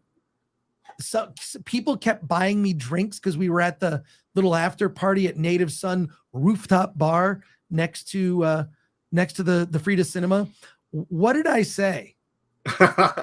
Well, it was a lot of I'm so drunk. And then when a question would be asked, it would be like, yes, no. Really? And then Anthony would kind of fill in the gaps. First of all, let me apologize to the people in that 10:15. We're gonna do a watch party. And I have to thank Lorena Creole and did a watch party for Attack of the Doc the day it came out. That was so sweet of them. I'll put a link. We're gonna link that and share it. There's just the links and stuff are coming fast and furious. I can't keep up. But yeah, we'll do a watch party and I'll tell real stories for Attack of the Doc. I want to wait a little bit for it to come out. Maybe right before the Blu-ray comes out, we'll do a proper watch party on the Film Threat YouTube channel for Attack of the Doc. And I'll answer all your questions during that. I promise. We will definitely do that. All right, back to your chat comments and questions. Rogue Thinker, why are you such a Pan hater, Alan? It's not a good story. It's a problematic story to tell. It's I liken it with Fantastic Four. I don't know how you can tell a good Fantastic Four story, and I have zero faith that Marvel will do it. I think you can tell a great Fantastic Four story. I don't think Marvel can do it. I don't think they can. I don't see how you do it. I just think that Alan was pandering with his review. Lord Thoth says, hey, Lorena Creole. Yes, subscribe to Lorena Creole's channel. She is awesome. Alan shows up there in the theme park channel. I will say this. I have been on her theme park show and I feel guilty because I literally, the only theme park I've been to since the before times is Knott's. I love Knott's. Do you know why I like Knott's? I like it for the food. I am officially becoming an old person now. I'm not going to Knott's for the rides. I'm going to Knott's for the boysenberry margaritas and boysenberry beer. It's delicious. Alex is laughing. I'd rather go to Knott's Berry Farm than Disney World any day of the week. Yes, yeah. I love it when they do the Boysenberry Festival at Knott's. It's also Knott's I don't feel like I'm being gouged money-wise from Knott's. They've got this pass where you can get free drinks and free food. Yeah, just buying this pass. Their pass, you get food, you get a meal every 2 hours. So you're talking hamburger and fries. You're talking, I think even Panda Express. You get a bit. These are not skimpy meals. These are not samples. They're not skimpy meal. I was shocked. I don't know. I love. Here's what I feel like. It's kind of like, have you ever been to a semi-professional or like a second sort of tier hockey team or basketball team or baseball team? They try harder. They try harder when it comes to pleasing fans. I used to have tickets, true story. I used to have tickets to the LA Avengers, which was the arena football team that played at the Staples Center. Now, by the way, and I was there, my kids were little at the time. The tickets, it was cheaper tickets to go see an arena football game than it was to take my kids to the movies. Yeah, I went to a couple Orange County ones as well. Well, it was the Orange County was I think the LA Kiss. No, it was because Kiss owned the team. There was not Anaheim.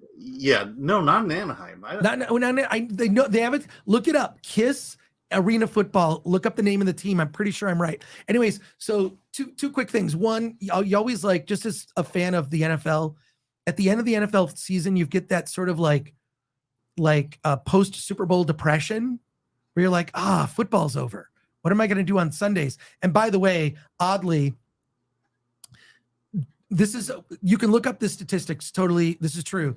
During the Super Bowl, the hours that the Super Bowl is taking place, the lowest incidence of crime across America, all types of crime, just like people don't commit crime during the Super Bowl because they're watching the Super Bowl. And then after the Super Bowl is over, there's a spike in domestic violence. Make of that what you will, folks. But what I would do is I would get season tickets to the LA Avengers. It was cheaper than going to the movies. I would take my kids, and I had like 8 front row seats in the second tier. I would bring friends. It was just like, it was so cheap for a season of tickets. It was crazy. And they would do this thing where it's like, and it's time to stand with the Avengers. And you would stand up and cheer. My kids were always like competing to get on the Jumbotron. They once did this like slow zoom into my son, and he's like this little kid screaming like super loud. And he had like some wig that they gave us for free. They were always giving us stuff for free, like foam fingers, free jerseys. And why did I like the LA Avengers? Partially because I like football, and it's like watching arena football is kind of like playing NFL Blitz. Did anyone ever used to play NFL Blitz? I loved the arcade game NFL Blitz. It's like football at high speed. That's what arena football is. It's high scoring, it's high speed. It's a half the size of a standard football field. It's 50 yards. You don't like punt. You just kick to get points. It's fun. It's an arcade version of actual professional football. I loved it. I was a season ticket holder forever. And partially, I love the LA Avengers because their name was the Avengers. And I have a jersey. I still to this day have an LA Avengers jersey. I'll wear it on a stream one day. Feel free to make fun of me for being a fan of an arena football team. I'm fine with it. Did you find out about the LA Kiss? Yeah, it was the LA Kiss. It was in the last. I told you. Yeah, it was. I was following it before, like in the early 2000s. Not the recent one in the that happened like 10 years ago. Yeah. So yeah, the LA Kiss, like Kiss bought a team. Yeah, I don't know. They played out of Anaheim. But Anaheim. But even though they were called the LA Kiss, but like I liked it because you went and it was just like I had such a good time, right? You want to have a good time. We're at the Staples Center. We're in the prime seats. It was so cheap. Like I said, it ended up being like $4 or $5 a ticket.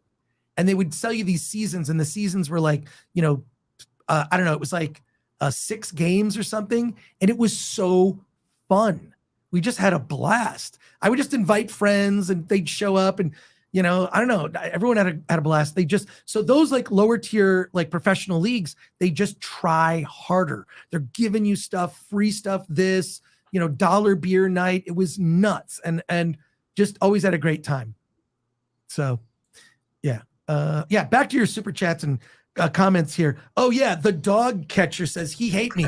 That was actually the XFL. Yeah. The one season. And by the way, I also had season tickets to the XFL. That was awesome. You're learning a lot about me here, folks. I like, and a friend of mine would make fun of me. He goes, you're just like a fan of being a fan. It's like, no, I like to go to sporting events. I like to drink, and I like to hang out with friends. What's wrong with that? So I would be the guy that would buy the tickets and just like, dudes, I got you. Just show up, buy me a beer. Have you ever been to a hockey game? I've ever been to a hockey game. Of course, I grew up in Detroit. I would go see the Red Wings with my dad at Cobo Arena at the time, then became Joe Louis Arena. I've seen the LA Kings. A buddy of mine has also season tickets in the second row. Love seeing hockey live. You have no appreciation for hockey unless you see it live. Yeah.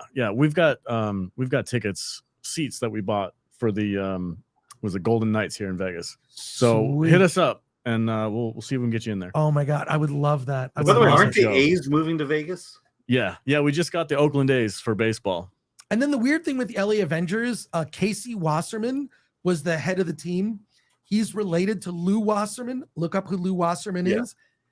I emailed them because there was a terrible call at the end of one of these games. It was a terrible call. And I was so angry, I emailed. He put his email address on the website for the LA Avengers. I emailed Casey Wasserman, and we had a whole email exchange about how they got boned at the end of this one game. And I just thought it was cool that, like, oh my God, the guy who owns the team, who's I think the grandson or great-grandson of Lou Wasserman, very big figure in entertainment, one of the studio heads, I believe, for Universal at the time, and a legendary figure in all the studios. Like, it was cool. I felt like they cared more about, like, and we talk about this all the time, like the studios don't care about the fans. These smaller sports leagues care about the fans. You know, I care. First of all, I can't believe I have fans.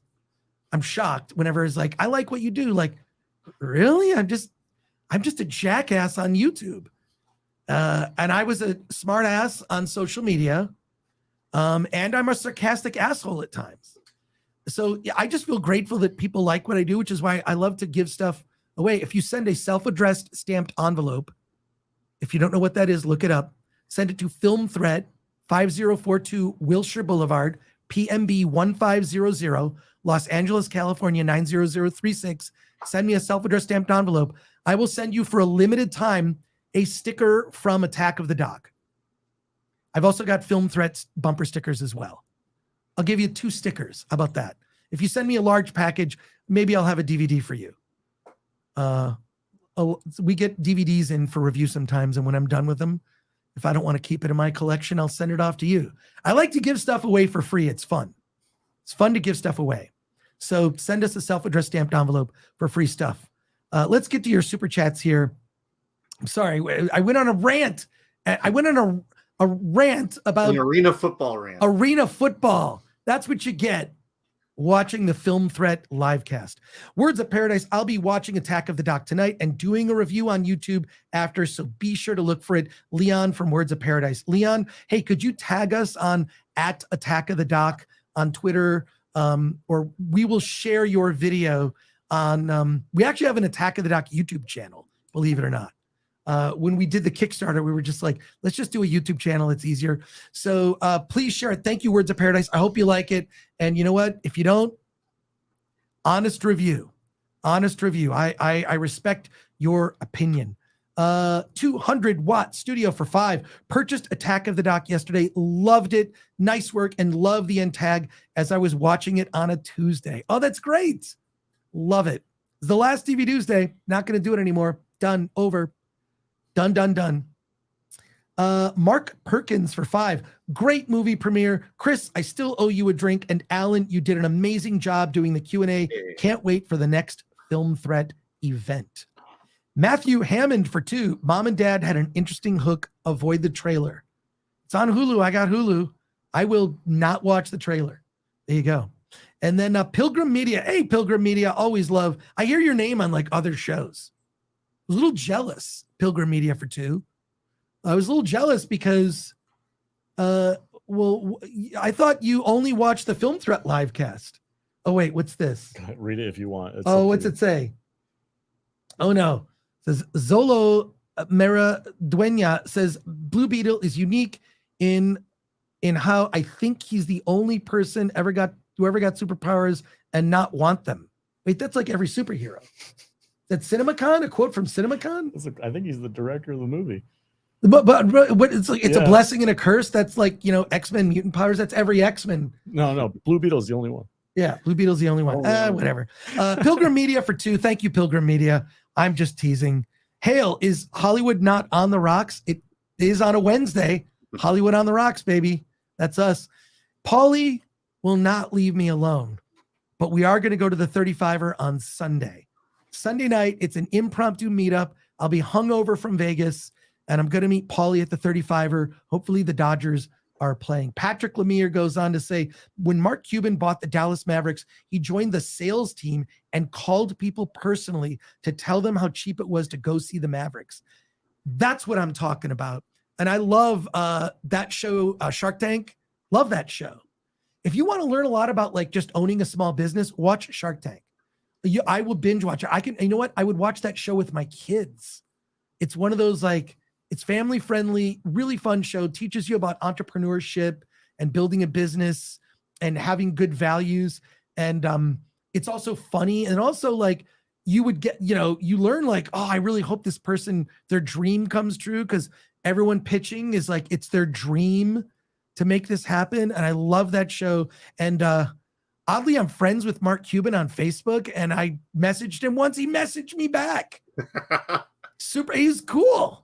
He just seems like down to earth. And you know what? You're in that position. Some people are going to call you out as an asshole. People have called me out for being an asshole. They're probably right. I can be a sarcastic asshole, but in general, like I'll tell you why I came to my conclusions of what my opinion are. You can agree or disagree. It's fine. It's all good. I mean, that's great, that Patrick. point, I didn't know that. It feels like Disney has gotten so big that they don't need the fans anymore. That's like actually thinking back, like this whole like thing I talked about with the smaller sports teams. It's like Hollywood should learn a lesson from that. If you want, you should be grateful. You have people that want to give you money for anything, especially something as frivolous as a movie or a TV show, streaming service. Yeah. Those things, are those things to me, those things matter a lot, because to me, going to the movies every week is my church. And then watching movies, I just, it's just part of my DNA. But I mean, you can tell Warner Brothers is desperate for fans. Disney is not. Yeah. Whether they're doing it right is another thing, but you know that one company needs fans more than the others.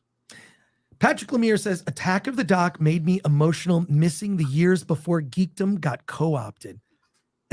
That was kind of my point. Was that nerd culture used to be much more united, and I don't know, like it's so I just wanted to I didn't want to lean into so much like the divide now, just by showing you then and seeing the contrast. That's my point. And it talks a little bit about that in the doc. I touched on some deeper themes, and you can watch the doc again and really think about the points I was trying to make by showing you how it used to be. We used to just have a lot of fun. Leo Cody for 5. Leo, hey man, you're amazing. Mr. Gore will always answer my emails, and I'm a lowly fan. Lowly fan. There's no such thing as a lowly fan. I appreciate you. And Leo, by the way, many of the graphics, including that Little Mermaid thing, which is going to get us copyright strike and probably our channel canceled. He made all those videos. And thank you, Leo, for that. Always, dude, your stuff is great. I look at him, I always laugh when I see the stuff you send. I appreciate it. Toxic Waltz N8 says, I go to the local minor league game a few times a year. It's fun and cheap. You don't have any real investment in who wins. It's an Atlanta Braves farm team. Yeah, those things are fun. And they really they will just push here's a free patch. Here's a free foam finger. Here's this. We're giving out wigs tonight. It's wig night. It's bobblehead night. I had a box filled with LA Avengers merch. It was crazy. So makes you think, but do football teams and baseball teams, do they really need fans in their arena, in their stadiums to make money? And then by contrast, I try to go to one NFL game a year. I haven't been in a long time. Do you know how expensive it is for LA Rams tickets? I was looking and it's for one ticket, it's nuts. And then I had a friend, it's hey, we should all group our money together and we'll get season tickets. I'm at these prices, no. But I try to go to one pro NFL game a year just to have that experience. And I haven't gone since the before times. I don't know. Yeah. All right, I'll just say I used to pay $6 to see a Dodger game. Yeah, I used to. You know what? My kids were in the Dodgers Kids Club. You'd get a coloring book, free tickets. I would do this thing where you'd go to a specific I think it was Total gas stations or 76 gas station, and if you collected your receipts, You mailed them in and they sent you free tickets to the Dodgers. Yeah, I remember doing that. I remember doing that. And then they would have like a kids' day where you'd go and they'd have all these outdoor activities like climbing up little mountain climbing things and swings that were crazy. And I took my kids to those things. It was right outside Dodger Stadium. It's an experience. Those little hats that you would get the sundae in, and then they would take those little hats you get the sundae in and put it on their cat. No more. A little cat named Lightning. No more. So there you go. All right. The Drifter 67. Back in the 80s, I remember small comic conventions at small hotels. I was there, man. Yeah. Remember when San Diego Comic-Con was at the Town and Country? Yes, I went there. It felt small. But I loved it. Patrick Lemire says, put the Walt back in Disney. CD Stein 69. If going to the movies is your church, does that make Erick Judas? He is. Erick is Judas now. Oh, wow. Erick is Judas. I should just post that video I'm not going to post it. See, if I post it on Twitter, I'll just have a bunch of people jumping in to accuse me of being a certain thing. I just don't want the headache. Yeah. I don't want the headache. I need to see that video though. I showed you the video. I showed it on the show. Oh no, the other video. Oh, that's right. Yeah. The other video. We'll save that for Friday. Okay. Save it for Friday. We're going to show the video of Erick getting mad after Sisu. And we should watch the other video. The one of Erick getting mad at Beau is Afraid. It's actually on Twitter. Can you find it? We'll show that, and that'll be we've got like 5 or 6 more chats here. Super chat just came in from Alex Deeds. Says, was stoked to hear Alan enjoyed Nefarious last week. I actually edited the second trailer for the film, and I'm rooting for it to go the distance. Yeah, well, thank you, Alex. That's great. And awesome editing that trailer. Here's how good the trailer was. I stopped watching it because I thought I don't want to know what happens. So I was like, nope, I gotta peace out. And so I did. So Alex, thank you for the support of the channel. I appreciate it. Popcorn Beard says, quick question. Will you try to get Attack of the Doc nominated for an Oscar for the documentary category? Technically, it's eligible. Don't you have to have a week-long run or something? Or is that it? A week-long run? I'm not sure. You know what? We can make it eligible. I'll look into that. My friend Dan Mervish knows a lot about that. Thank you, Popcorn Beard. Eric Stratton, your trailer for Attack of the Doc was funnier than all of Jackass 2. Well, thank you. I mean, the point was, look, I think a trailer is really important. It should make you want to watch the movie. And that was the point of the trailer, which is why we spent like a week on it.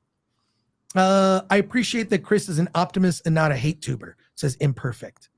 Well, I mean, there are a lot of things I dislike, but I like people who can do that. Like, I can't do it with a straight face.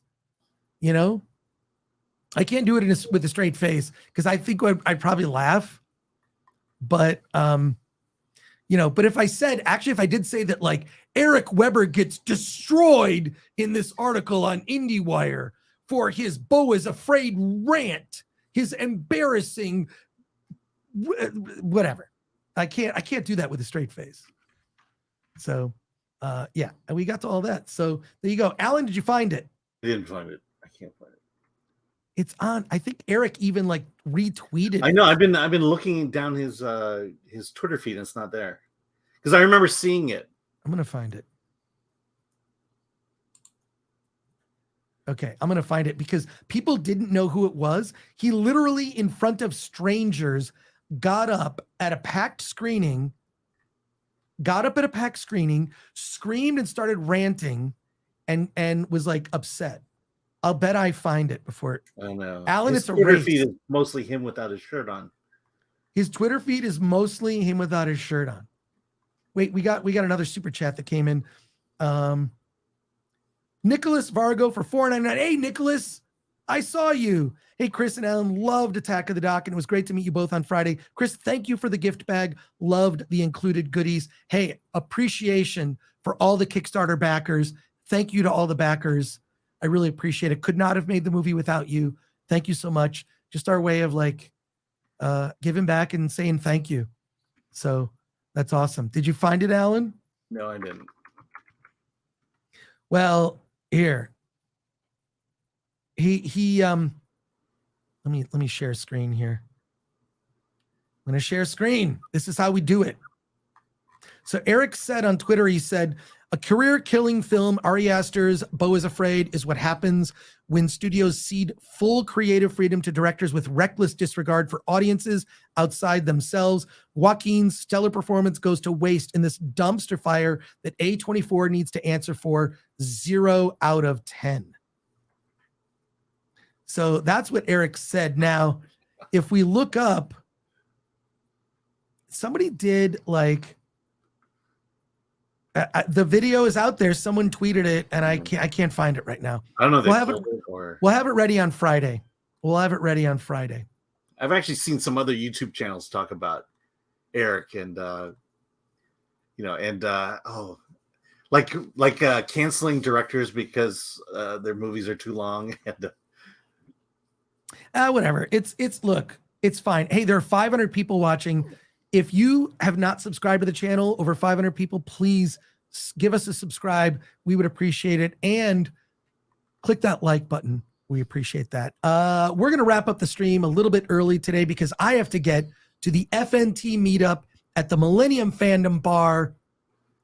Everybody's going to be there. Gary Beekler, Nerdrotic, my host, my humble host, such a great person taking care of me here in Vegas. Cannot thank him enough. Other peeps may be there too. Ryan Cannell, Jeremy from Geeks and Gamers. Is that how you pronounce it? Jeremy from Geeks and Gamers. They were here in this studio doing Tuesday night's main event. I tried to make it here. And I want to thank Alex and the whole team here from Salty Nerd. Thank you guys. Look at this studio. Look at this setup is amazing. I love it. I feel like I'm in the groove now. I'm not like in my back room of my place where I'm like trying to speak loud over like, the gardeners coming in and with those leaf blowers so loud and crazy stuff happening in my neighborhood. This is like a real Alex. I can't thank you enough. This is thank you guys for coming out here and hanging out with us. This is why we built this place, to help support content creators when they come to Vegas for CinemaCon or any other convention. Star Trek's coming up in August, so we're hoping to get some more people on that too. So this build it and they will come. Alex, thank you. Subscribe to the Salty Nerd podcast. Check out and you have like just one channel right now, right? But you do a lot of different shows. We were talking about your shows. Yeah, we have the Salty Nerd podcast on YouTube. We just crossed 10K thanks to the guys at Nerdrotic and Geeks and Gamers. They helped boost our channel up to get us past that point. We do tons of content, and it's all about movies. We sit at a round table just like this. We have 4 people, and we just discuss pop culture and movies. We disagree 99% of the time, but that's what you like. You like it when nerds disagree. We say you're an idiot, you're crazy. That's not, the movie was terrible, and the other person will say no, it was amazing, it was great, and then we'll go out and get a beer or something. It's cool, it's fun. I love it. It's wait, last minute. Did we get the super chat? The last minute one? Yes, Daniel for £5. Thank you, with a big thumbs up. Thank you, Daniel. That's going to wrap it up for us today. Alan, you are seeing Guardians of the Galaxy Volume 3 tomorrow. That's right. And we will get your opinion. We will get your review. We're going to do no spoilers on Friday. Yeah. No spoiler review from Alan on Friday, 9 a.m. Pacific time, 12 p.m. Eastern time. Join us here for it's our normal Friday Film Threat Livecast. And then I will I will have seen the film, and we'll do a full spoiler review the following Friday after people have had a chance to see it. And then Alan is going to make a quick guest appearance on FNT. I'll talk to Gary to confirm, but there you go. And then I'll be on FNT on Friday. I'm just worried about my physical condition. I know. I'm worried too. After that Q&A. The Q&A, the thing is I don't want to insult anybody who's bought me a drink. Who would deny someone buying you a drink? They're so kind. I would accept that drink. So, by the way, my daughter wants me to point out once again of our new studio. Yes, look at that. Yeah, she's very pointed out. I'm right here. I have been here for the past how many minutes? 5 minutes. You've been there 5 minutes. Yeah. All right. Okay. All right. All right. Okay. Alan's keeping his daughter off screen, and Alan, the gun rack for just everyone wants to know, Alan's gun rack is where again in the house? Somewhere. Just so you know. Yeah, it's very convenient for Just when the so you boys know. come around. Yeah. Yes, X Douchey McDouche X is 69 on FNT. Alan, you have to say 69 on FNT. Okay. All right. And Alan, watch out, man. They hate tall Asians. Don't they all? You should just come on and just say, make your little lower thing. You know how, like, okay, when you do this, Alan, okay, we're planning this out on FNT. Here's what you're going to do. We're going to play a trick. Only people here in the chat know we're going to do this, watching live. Make your, you know how it says Alan Ng on your thing there? Put X-Ray Girl's dad. Just do it. Has that become a thing? Or No, just put, as when you enter it, put X-Ray Girl's dad. So when you come on the show, it'll say X-Ray Girl's dad. Okay. You got to remind me on Friday. I'm telling you now. I know, but change it. Actually, just change it now. I'll remind you. Yes. X-Ray Girl's dad. It'll be funny. X-Ray Girl's dad. And what you do is when you first come on, this is going to shock people. You have to say you're very disappointed in X-Ray Girl. Whatever you do, you're like super disappointed. It doesn't matter what it is. That's a typical Asian parent. Mm-hmm. Whatever you do isn't perfect enough, and you're very disappointed. Okay. You can come on. Think of it as like an improv bit. Yeah. No, well, I'll have something figured out. X-Ray Girl's dad. It'll be great. And don't tell everyone else in the chat. Don't tell X-Ray Girl. Don't tell X-Ray Girl that we're going to do this bit. Has this You're been going a to come discussion on the Nooner or something? What's that? Has this been a discussion on the Nooner? Or? No, we're discussing it now live. Okay. You're going to be You're going to come on as X-Ray Girl's dad. You're going to stay completely in character. And you're basically just going to say you're very disappointed in X-Ray Girl. Very disappointed. And then just switch your name back to Alan Ng and just give us a quick thing on Guardians 3.